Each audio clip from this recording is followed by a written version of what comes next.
Good people, good people, good people. We're back with another episode of Blow the Whistle with your host, Coach Walker. Guys, I hope you guys had an opportunity to check out the last show that I dropped off to you. I apologize. It took me a minute with that one.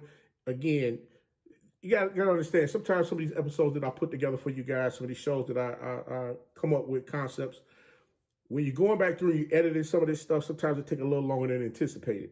And then oftentimes, when you go to try to upload stuff, you get all kind of crazy stuff going on and just a whole bunch of extracurricular. But I ain't gonna bore y'all with that because I know y'all like, Coach, we don't care nothing about that garbage, man. Just make sure you get our content up on the daggone YouTube like you're supposed to. Hey, I apologize. I'm sorry. But guys, we've gotten through the early signing day. Now we get ready to go into spring camp with a lot of these HBCU football programs. Bama State, they look good on paper. I got some questions. I got a couple of questions that's on my mind as far as with, how some stuff gonna roll over there. You get what I'm saying? And not only that, but we gotta talk about I got my personal eye on who I think might be the preseason SWAC Offensive Player of the Year.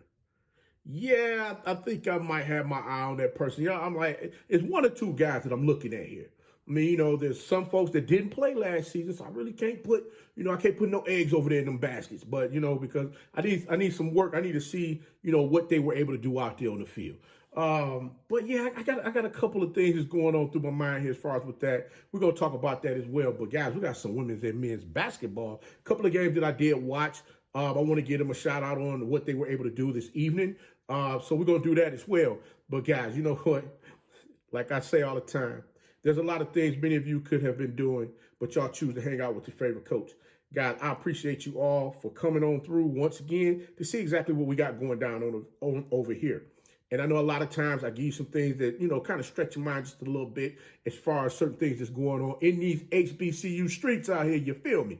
But I just want to make sure I got everybody on board. And I got to get my audibles out there. I haven't put them audibles out there yet, so I'm going to get them together so we can go ahead and start getting those in the shows as well. I have not forgotten about that. So if you did not drop your audibles, make sure you put your audibles out there. And y'all like, Coach, what the heck is an audible? Listen, sometimes folks give me statements, or they might have a question within a statement that they're looking for me to answer for them. And I don't have a problem with doing that. As a matter of fact, I like the commentary. I like to be able to go back and forth with folks sometimes as far as discussion.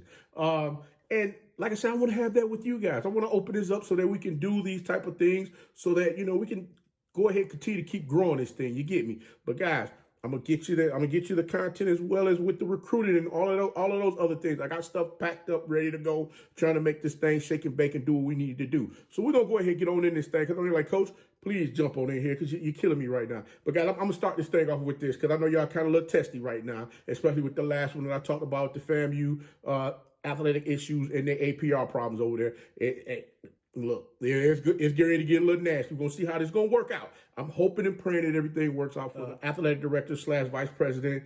Sykes, she's going to get everything taken care of. She's already got the plan rolled out to make sure things are rolling in the right direction. So I know she's going to get it taken care of. I got the ultimate faith in her on getting that done. I'm just going to put that out there right now. But we're going to talk about this thing here. What is going on with y'all favorite uncle on YouTube, as well as in the sports atmosphere, as far as, the sport analyst, your favorite uncle and mine, Uncle Shannon Sharp?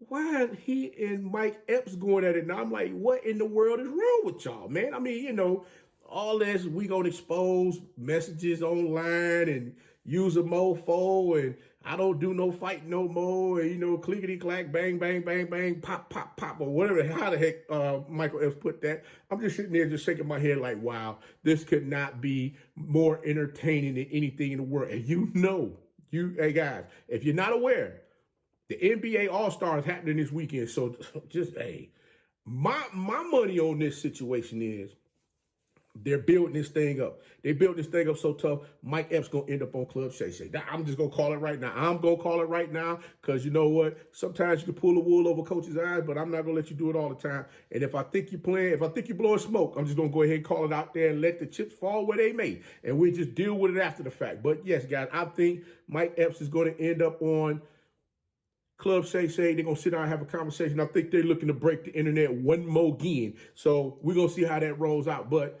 I got to give props to FAMU Marching 100 because they played in the Super Bowl, excuse me, let me not say that word, the NFL championship game, and they were a part of the halftime show with Prince, who, you know, unfortunately, due to his untimely demise, they were the last band that was able to, I believe, do a show with him, you know, of that magnitude. So salute to them. But you got to give the props right now to none other than the Jackson State Tigers. Sonic Boom. They were in the NFL championship game with Usher this past Sunday, in which, you know, Usher put on a show for the world to see.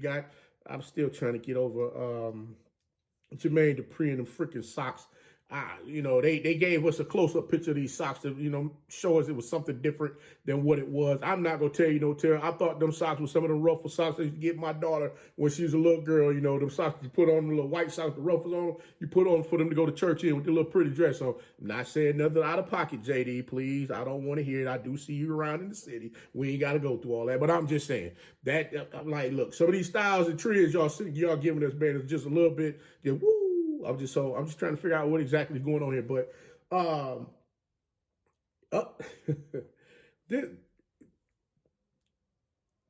when Usher and Alicia Keys did the song "My Boo," that's got the world in like a uproar as far as with how he was holding on to her, you know, how he was caressing, singing the song, you know, whatnot on the stage during the show. I mean, they was giving us a show. They was entertaining us. I mean, come on, guys. Alicia Keys ain't worried about no daggone Usher. She got Swiss Beats. Usher ain't worried about no Alicia Keys. He got his lady he just had 2 babies with. So I'm like, y'all killing the boy. But this daggone picture right here, when I say the internet is undefeated, oh my God, allhiphop.com, y'all need to be ashamed of yourself for putting this up. This is just bat wrong. I'm just like, come on, man. Why are we doing this? Why are we doing this? But, you know, we're going to slide on off of that, man. We're going to get into, we got the coaching carousel. Man, when I tell you got coaches, boy, around here all over the place, I don't know what in the world to think, you know, what's going to happen next. I mean, you got coaches moving all over the place. You got coaches going from the CIAA coming to the SWAC. You got from the SWAC going to the MEAC. You got coaches going from the SWAC to Power 5, you know, Power 5 schools, couple of Group of 5, whatever have you, and they doing their thing. So, you know, salute to them on all that, because like right now you got Jason Phillips left Alcorn State University, offensive coordinator. He's headed over to Norfolk State University. Coach Maynard got him a new defensive coordinator from over at North Carolina A&T that's coming over to the program. Alabama State landed Winston-Salem State University's former offensive coordinator Chris Barnett. Jackson State lost defensive coordinator and defensive lineman coach Jordan Bradley to South Alabama. FAMU director of recruiting, Coach Risprez, Risprez left and went to Colorado.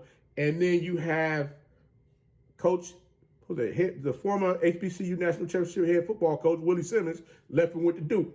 I think that's all of you. Got Coach Fred McNair. He's without a job. He's not coaching with anyone this year. I still don't understand how that's happening, but we're going to leave that alone. Then we got Hugh Jackson, in which he's not doing anything this season.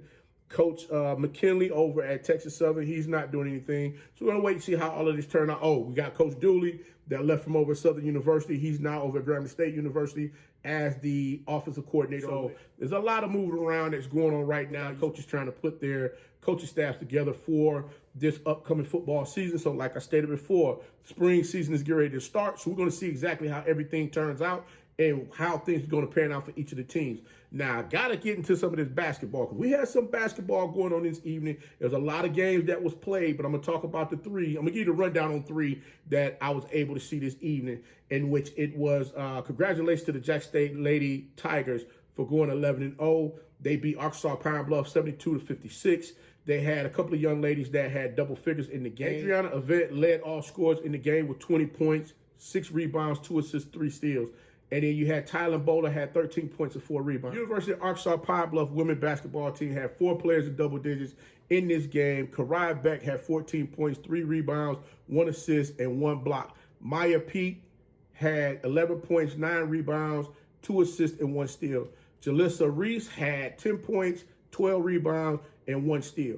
Congratulations to the university, congratulations to Jack State University Lady Tigers basketball game for going 11-0. They're continuing to move on with their undefeated streak with their SWAC play. Also, I want to say congratulations to Albany State Lady Rams basketball team, in which they were able to squeak out a tough win against Benedict College, 63-62. Benedict College had 4 players in double digits.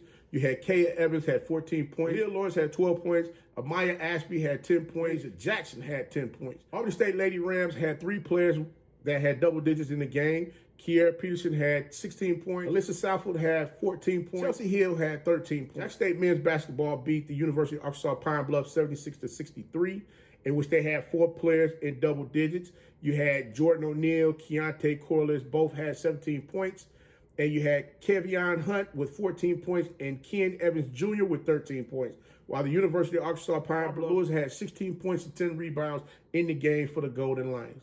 Now, one other game that I did get to check out was the Bethune-Cookman women's basketball game against the Texas Southern women's basketball game. And I'm going to tell you right now, that game was something crazy to watch, because Bethune-Cookman was up in this game, in which they were, when I tell you Texas Southern is a scrappy bunch, they got out there, they scratched to win that game by 1 point.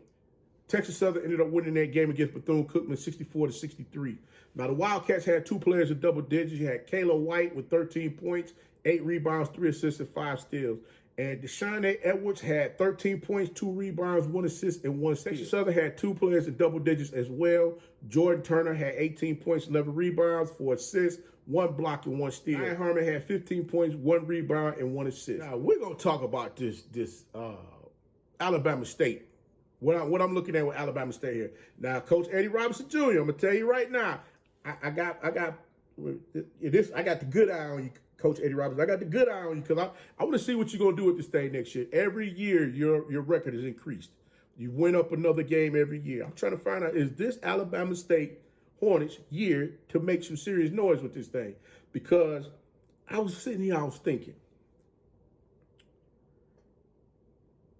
if Bubba Adams and Rico Dozier was the 2 linebackers for the Alabama State Hornets football team this year, that would be scary on defense. Last year, you guys had a pretty daggone defense already, as it was, with the athletes that you had out there on the field, being anchored by none other than Mr. Adams himself. Coach found himself a way to add another athlete on that defensive side of the ball that's going to be able to anchor the Hornets defense this upcoming season, making sure that things run similarly to how they did last season when you had Adams back there as that linebacker, that main linebacker that was on the defense that was calling out the different schemes or whatever have you as far as what the defensive front needed to do against opposing teams that they played. You know, I had this epiphany, like, if Adams and Dozier was out there together, oh my goodness, that would be crazy to see what's going on. But I'm not gonna take myself down that rabbit hole. I'm just gonna leave it be and just say, okay, that will be a daggone good nightmare for Coach Eddie Robinson to have to put up against opposing teams' offenses to see exactly how they will react as far as with being able to scheme against those 2 young men out there on that field, being able to fill those gaps as well as getting those lanes to disrupt passing. Disrupt opposing teams' rushing game, as well as allowing Bubba to drop back into coverage for him to be a linebacker that's capable of running back, or a tight end that's coming off the edge, trying to run, like a 5-and-out or a seam or a stick route, making sure that he's able to keep them from catching those passes. But one thing I say is this, that will be something beautiful to see. Unfortunately, I'm not going to even put myself in that dream and say, boy, what if this could happen? I'm just going to leave that be. But one thing I say is this, looking at the core of the team as far as what the Alabama State Hornets have right now, I got to give them credit. They went out there, they got them a quarterback. They lost, the young man that came up from UAB. He left, hit the transfer portal. And the $1 million question I have is, what's going on with Demetrius Davis? Is he staying? Is he going? What's happening? If he's staying, I want to know, will there be a quarterback competition for this upcoming season to see exactly how everything's going to go? What's the end game with all of this here? Because I'm like, boy, you got a lot of pieces over there in that garage, man, that could really, possibly do some things. Now, I will say this. looking at some of the athletes that you did recruit to come into the program, Derek Harden, that young man, he can play offensive tackle as well as tight end.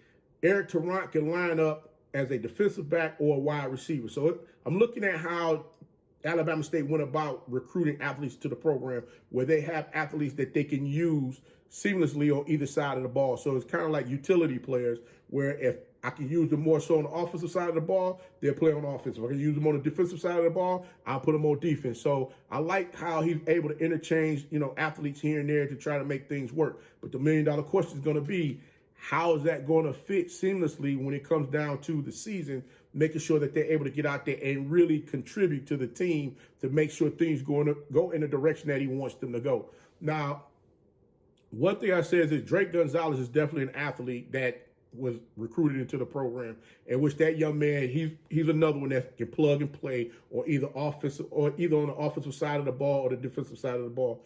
And this is definitely going to be interesting to see exactly how this goes, because I believe one or two of these young men, they play quarterback, and then you recruited another quarterback. Alabama State is basically looking at four to six quarterbacks in camp right now. So this is going to be interesting to see how all of this goes currently. Another question mark that I had also would be, who's going to be that third running back that's going to be in the backfield with Harris and Sultan, now that the other running back has moved on. I believe he's a grad senior last year, the leading running back on the team.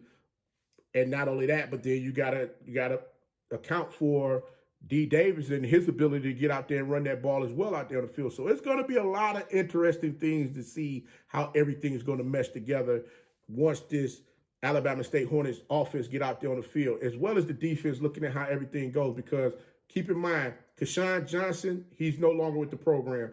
Yes, everyone has been saying, well, he was getting all of the passes. Well, guys, if you go back 2 years and look, last season you had Isaiah Scott as well as Keshawn Johnson, and Tyree Sanders. Can't forget about Sanders. Keshawn Johnson is gone, so I want to see exactly how Tyree Sanders as well as Isaiah Scott, how they're going to work out along receivers with those two guys out there on the field this upcoming season. So there's definitely going to be something to watch as far as how everything is going to play out. And I'm looking at just the productivity as far as with the receivers out there on the field from last season compared to 2022.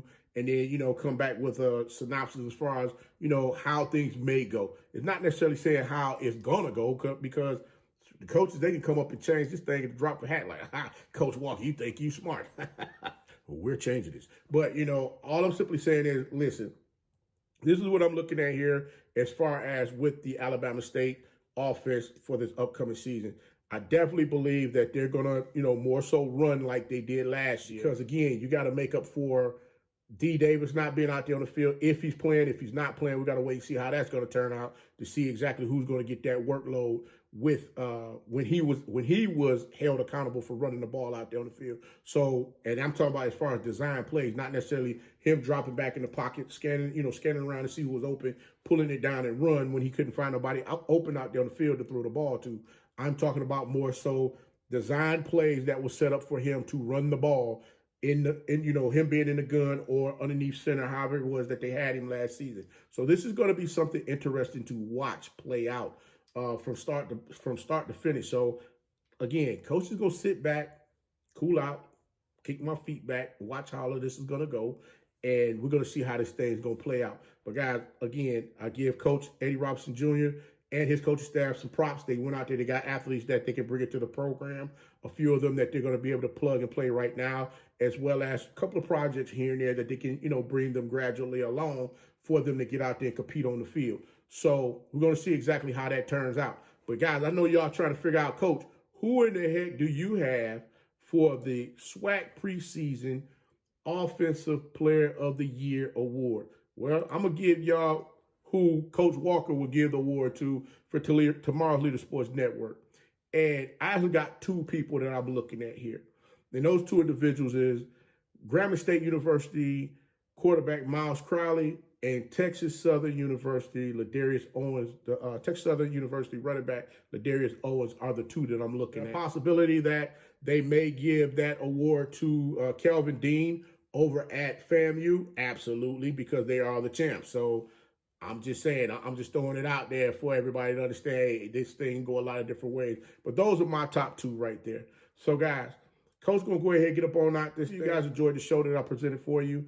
And once again, guys, this is another episode of Blow the Whistle with your host, Coach Walker. But, guys, like I always say, until next time, be the one and lead.